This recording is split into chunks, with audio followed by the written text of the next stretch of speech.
Hello and namaste. Welcome to my channel, everyone. It's me, please bye. Hope you guys you are fine, and I am also fine.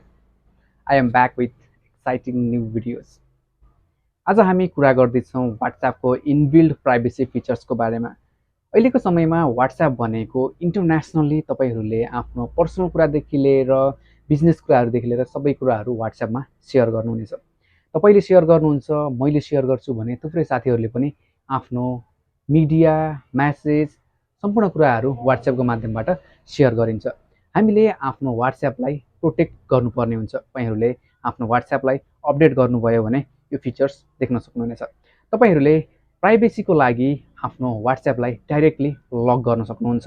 तपाईहरूले आफ्नो screen unlock भए तापनि त्यसको लागि तपाईहरूले केही steps follow गर्नुपर्ने हुन्छ, जुन म तपाईहरूलाई यहाँनिर स्क्रिनमा देखाइराखेको छु।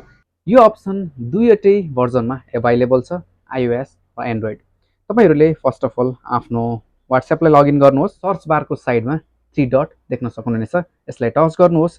यहाँनिर हामीले देख्न सक्छौँ सेटिङ अप्सन। सेटिङलाई ओपन गरौँ।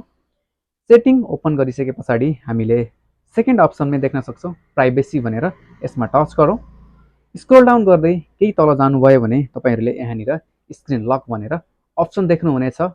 iOS डिभाइसमा भने fingerprint lock, password lock, face unlock भनेर एन्ड्रोइड डिभाइसहरूमा देख्न सक्नुहुनेछ। यसलाई इनेबल गर्नुहोस्। इनेबल गरिसके पश्चात यहाँनिर देखाउनेछ तपाईँहरूले कति समयको लागि यो अप्सन अन गर्न चाहनुहुन्छ भनेर। तपाईँहरूले इमिडिएटली गर्नुभयो भने आफ्नो एप मिनिमाइज गरे पश्चात प्राइभेसी इनेबल्ड हुनेछ भने तपाईँहरूले 1 मिनट, 10 मिनट, 1 आवर तपाईँहरूले आफ्नो चोइस अनुसार सिलेक्ट गर्न सक्नुहुनेछ। अब तपाईँहरूले स्क्रिन लक गर्नुभयो अथवा मिनिमाइज गर्नुभयो भने अटोमेटिकल्ली WhatsAppले तपाईँहरूको मेसेजलाई प्रोटेक्ट गर्नेछ, WhatsApp लक हुनेछ, तपाईँहरूले आफ्नो स्क्रिनलाई अनलक गरे तापनि। भिडियोलाई अन्तिम समयसम्म हेर्नुभयो। भिडियो मन पर्यो भने लाइक गर्नुहोस्। च्यानलमा नयाँ आउनुभएको छ भने च्यानललाई सब्सक्राइब गर्नुहोला। धन्यवाद।